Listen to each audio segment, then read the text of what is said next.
اے ایمان والو، اگر کوئی تم میں سے اپنے دین سے پھر جائے گا تو خدا ایسے لوگ پیدا کر دے گا جن کو وہ دوست رکھے، اور جسے وہ دوست رکھیں، اور جو مومنوں کے حق میں نرمی کریں اور کافروں سے سختی سے پیش آئیں، خدا کی راہ میں جہاد کریں اور کسی ملامت کرنے والے کی ملامت سے نہ ڈریں۔ یہ خدا کا فضل ہے، وہ جسے چاہتا ہے دیتا ہے، اور خدا بڑی کشائش والا اور جاننے والا ہے۔ تمہارے دوست تو خدا اور اس کے پیغمبر اور مومن لوگ ہی ہیں جو نماز پڑھتے اور زکوٰۃ دیتے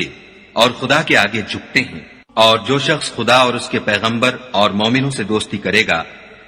تو وہ خدا کی جماعت میں داخل ہوگا، اور خدا کی جماعت ہی غلبہ پانے والی ہے۔ اے ایمان والو، جن لوگوں کو تم سے پہلے کتابیں دی گئی تھیں ان کو اور کافروں کو جنہوں نے تمہارے دین کو ہنسی اور کھیل بنا رکھا ہے دوست نہ بناؤ،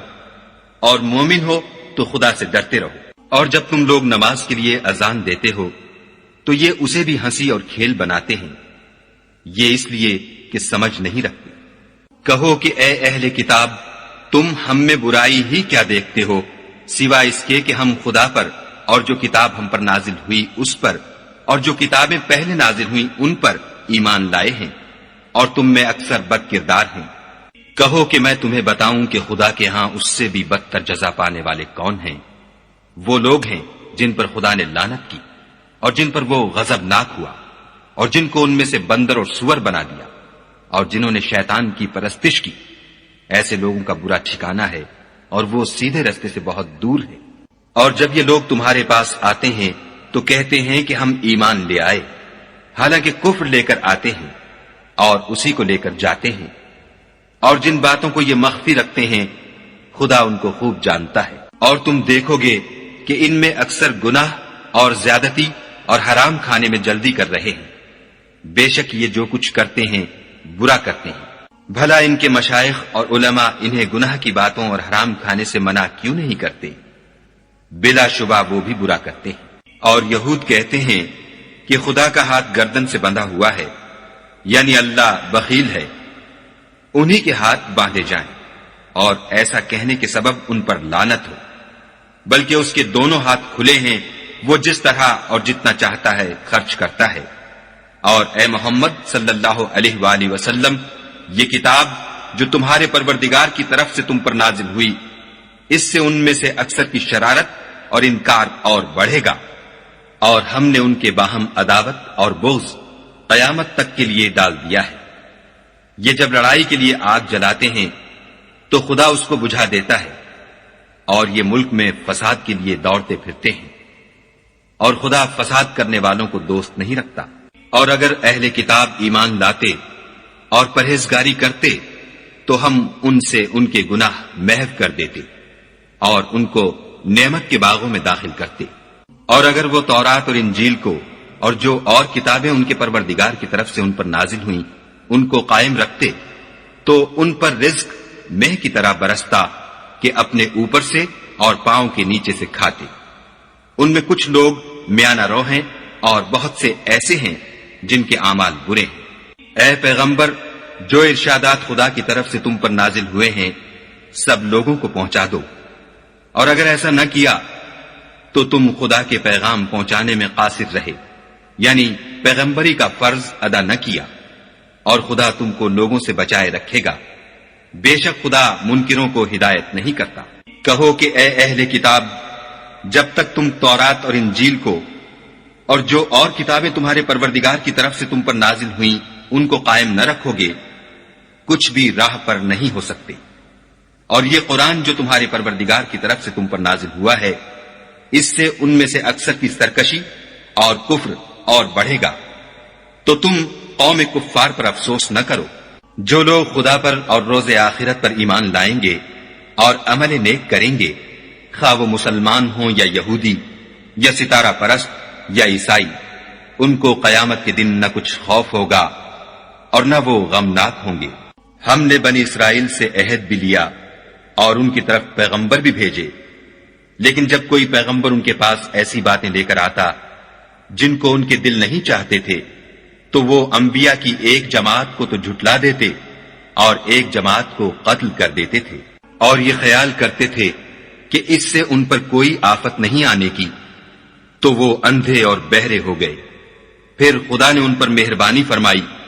لیکن پھر ان میں سے بہت سے اندھے اور بہرے ہو گئے، اور خدا ان کے سب کاموں کو دیکھ رہا ہے۔ وہ لوگ بلا شبہ کافر ہیں جو کہتے ہیں کہ مریم کے بیٹے عیسیٰ مسیح خدا ہے، حالانکہ مسیح یہود سے یہ کہا کرتے تھے کہ اے بنی اسرائیل، خدا ہی کی عبادت کرو جو میرا بھی پروردگار ہے اور تمہارا بھی، اور جان رکھو کہ جو شخص خدا کے ساتھ شرک کرے گا خدا اس پر بہشت کو حرام کر دے گا، اور اس کا ٹھکانہ دوزخ ہے، اور ظالموں کا کوئی مددگار نہیں۔ وہ لوگ بھی کافر ہیں جو اس بات کے قائل ہیں کہ خدا تین میں کا تیسرا ہے، حالانکہ اس معبود یکتا کے سوا کوئی عبادت کے لائق نہیں۔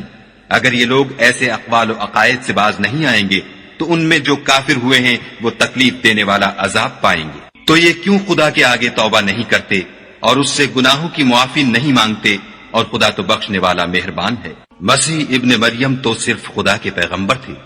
ان سے پہلے بھی بہت سے رسول گزر چکے تھے، اور ان کی والدہ مریم خدا کی ولی اور سچی فرما بردار تھیں۔ دونوں انسان تھے اور کھانا کھاتے تھے۔ دیکھو ہم ان لوگوں کے لیے اپنی آیتیں کس طرح کھول کھول کر بیان کرتے ہیں، پھر یہ دیکھو کہ یہ کدھر الٹے جا رہے ہیں۔ کہو کہ تم خدا کے سوا ایسی چیز کی کیوں پرستش کرتے ہو جس کو تمہارے نفع اور نقصان کا کچھ بھی اختیار نہیں، اور خدا ہی سب کچھ سنتا جانتا ہے۔ کہو کہ اے اہل کتاب، اپنے دین کی بات میں ناحق مبالغہ نہ کرو، اور ایسے لوگوں کی خواہشوں کے پیچھے نہ چلو جو خود بھی پہلے گمراہ ہوئے اور بھی اکثروں کو گمراہ کر گئے اور سیدھے رستے سے بھٹک گئے۔ جو لوگ بنی اسرائیل میں کافر ہوئے ان پر داؤد اور عیسیٰ ابن مریم کی زبان سے لعنت کی گئی، یہ اس لیے کہ نافرمانی کرتے تھے اور حد سے تجاوز کیے جاتے تھے، اور برے کاموں سے جو وہ کرتے تھے ایک دوسرے کو روکتے نہیں تھے، بلا شبہ وہ برا کرتے تھے۔ تم ان میں سے بہتوں کو دیکھو گے کہ کافروں سے دوستی رکھتے ہیں، انہوں نے جو کچھ آگے بھیجا ہے برا ہے، وہ یہ کہ خدا ان سے ناخوش ہوا اور وہ ہمیشہ عذاب میں مبتلا رہیں گے۔ اگر وہ خدا پر اور پیغمبر پر اور جو کتاب ان پر نازل ہوئی تھی اس پر یقین رکھتے تو ان لوگوں کو دوست نہ بناتے، لیکن ان میں اکثر بد کردار ہیں۔ اے پیغمبر، تم دیکھو گے کہ مومنوں کے ساتھ سب سے زیادہ دشمنی کرنے والے یہودی اور مشرک ہیں، اور دوستی کے لحاظ سے مومنوں سے قریب تر ان لوگوں کو پاؤ گے جو کہتے ہیں کہ ہم نصارہ ہیں، یہ اس لیے کہ ان میں عالم بھی ہیں اور مشائخ بھی، اور وہ تکبر نہیں کرتے۔ يا أيها الذين آمنوا من يرتد منكم عن دينه فسوف يأتي الله بقوم يحبهم ويحبونه أذلة على المؤمنين أعزة على الكافرين يجاهدون في سبيل الله ولا يخافون لومة لائم ذلك فضل الله يؤتيه من يشاء والله واسع عليم إنما وليكم الله ورسوله والذين آمنوا الذين يقيمون الصلاة ويؤتون الزكاة وهم راكعون ومن يتول الله ورسوله والذين آمنوا فإن حزب الله هم الغالبون يا أيها الذين آمنوا لا تتخذوا الذين اتخذوا دينكم هزوا ولعبا من الذين أوتوا الكتاب من قبلكم والكفار أولياء واتقوا الله إن كنتم مؤمنين وإذا ناديتم إلى الصلاة اتخذوها هزوا ولعبا ذلك بأنهم قوم لا يعقلون قل يا أهل الكتاب هل تنقمون منا إلا أن آمنا بالله وما أنزل إلينا وما أنزل من قبل وأن أكثركم فاسقون قل هل أنبئكم بشر من ذلك مثوبة عند الله من لعنه الله وغضب عليه وجعل منهم القردة والخنازير وعبد الطاغوت أولئك شر مكانا وأضل عن سواء السبيل وإذا جاءوكم قالوا آمنا وقد دخلوا بالكفر وهم قد خرجوا به والله أعلم بما كانوا يكتمون وترى كثيرا منهم يسارعون في الإثم والعدوان وأكلهم السحت لبئس ما كانوا يعملون لولا ينهاهم الربانيون والأحبار عن قولهم الإثم وأكلهم السحت لبئس ما كانوا يصنعون وقالت اليهود يد الله مغلولة غلت أيديهم ولعنوا بما قالوا بل يداه مبسوطتان ينفق كيف يشاء وليزيدن كثيرا منهم ما أنزل إليك من ربك طغيانا وكفرا وألقينا بينهم العداوة والبغضاء إلى يوم القيامة كلما أوقدوا نارا للحرب أطفأها الله ويسعون في الأرض فسادا والله لا يحب المفسدين ولو أن أهل الكتاب آمنوا واتقوا لكفرنا عنهم سيئاتهم ولأدخلناهم جنات النعيم ولو أنهم أقاموا التوراة والإنجيل وما أنزل إليهم من ربهم لأكلوا من فوقهم ومن تحت أرجلهم منهم أمة مقتصدة وكثير منهم ساء ما يعملون يا أيها الرسول بلغ ما أنزل إليك من ربك وإن لم تفعل فما بلغت رسالته والله يعصمك من الناس إن الله لا يهدي القوم الكافرين قل يا أهل الكتاب لستم على شيء حتى تقيموا التوراة والإنجيل وما أنزل إليكم من ربكم وليزيدن كثيرا منهم ما أنزل إليك من ربك طغيانا وكفرا فلا تأس على القوم الكافرين إن الذين آمنوا والذين هادوا والصابئون والنصارى من آمن بالله واليوم الآخر وعمل صالحا فلا خوف عليهم ولا هم يحزنون لقد أخذنا ميثاق بني إسرائيل وأرسلنا إليهم رسلا كلما جاءهم رسول بما لا تهوى أنفسهم فريقا كذبوا وفريقا يقتلون وحسبوا ألا تكون فتنة فعموا وصموا ثم تاب الله عليهم ثم عموا وصموا كثير منهم والله بصير بما يعملون لقد كفر الذين قالوا إن الله هو المسيح ابن مريم وقال المسيح يا بني إسرائيل اعبدوا الله ربي وربكم إنه من يشرك بالله فقد حرم الله عليه الجنة ومأواه النار وما للظالمين من أنصار لقد كفر الذين قالوا إن الله ثالث ثلاثة وما من إله إلا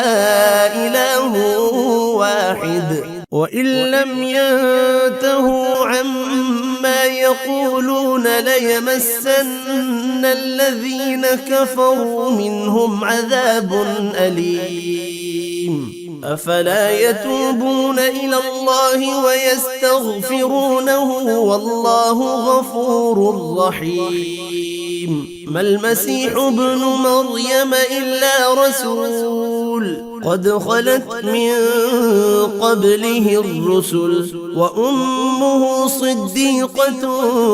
كانا يأكلان الطعام انظر كيف نبين لهم الآيات ثم انظر أنا يؤفكون قل أتعبدون من دون الله ما لا يملك لكم ضرا ولا نفعا والله هو السميع العليم قل يا أهل الكتاب لا تغلوا في دينكم غير الحق ولا تتبعوا أهواء قوم قد ضلوا من قبل وأضلوا كثيرا وضلوا عن سواء السبيل لعن الذين كفروا من بني إسرائيل على لسان داود وعيسى بن مريم ذلك بما عصوا وكانوا يعتدون كانوا لا يتناهون عن منكر فعلوه لبئس ما كانوا يفعلون ترى كثيرا منهم يتولون الذين كفروا لبئس ما قدمت لهم أنفسهم أن سخط الله عليهم وفي العذاب هم خالدون ولو كانوا يؤمنون بالله والنبي وما أنزل إليه ما اتخذوهم أولياء ولكن كثيرا منهم فاسقون لتجدن أشد الناس عداوة للذين آمنوا اليهود والذين أشركوا ولتجدن أقربهم مودة للذين آمنوا الذين قالوا إنا نصارى ذلك بأن منهم قسيسين ورهبانا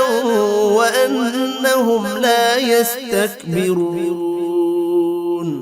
صدق الله العظيم وما خلقت الجن والإنس إلا ليعبدون